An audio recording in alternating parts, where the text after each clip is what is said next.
Le hasard fait très bien les choses, si est du moins ce qu'a dû se dire la jeune Alizée en apprenant sa défaite dans l'émission Graines de Star en 1999.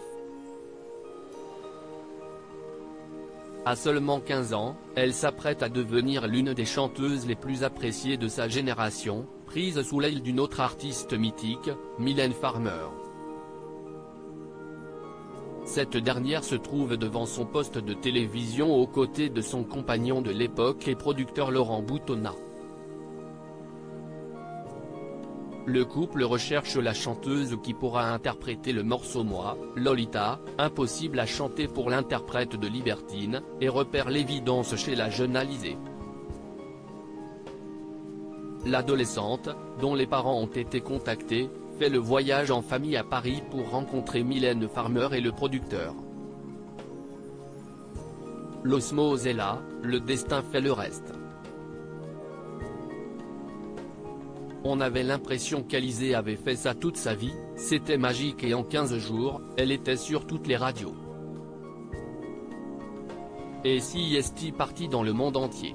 En français en plus, confie Laurent Boutonnat dans un long entretien avec Le Parisien, lui qui se fait rare dans les médias et qui n'avait pas donné d'interview depuis 15 ans. Un rêve et de beaux projets stoppés net par les histoires de cœur de la jeune Corse. Elle a repris son contrat. Alizée n'a pas 20 ans quand elle fait la rencontre de Jérémy Chatelain, fraîchement débarqué de la Star Academy. Les deux jeunes artistes, propulsés sur le devant de la scène, font connaissance et tombent vite amoureux. Au grand dam de Mylène Farmer, de Laurent Boutonnat et des projets qu'il avait en réserve pour la jeune femme.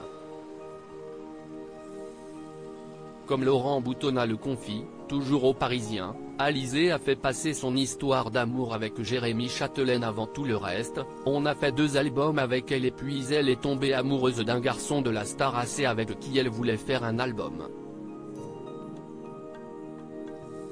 On avait encore un album à faire mais c'était un peu compliqué et moi je partais sur le tournage de Jacou le Croquant.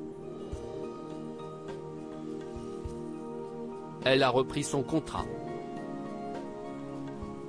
Alizée et Jérémy Chatelain se sont mariés à Las Vegas en novembre 2003 et ont eu une fille, Anneli, née le 28 avril 2005.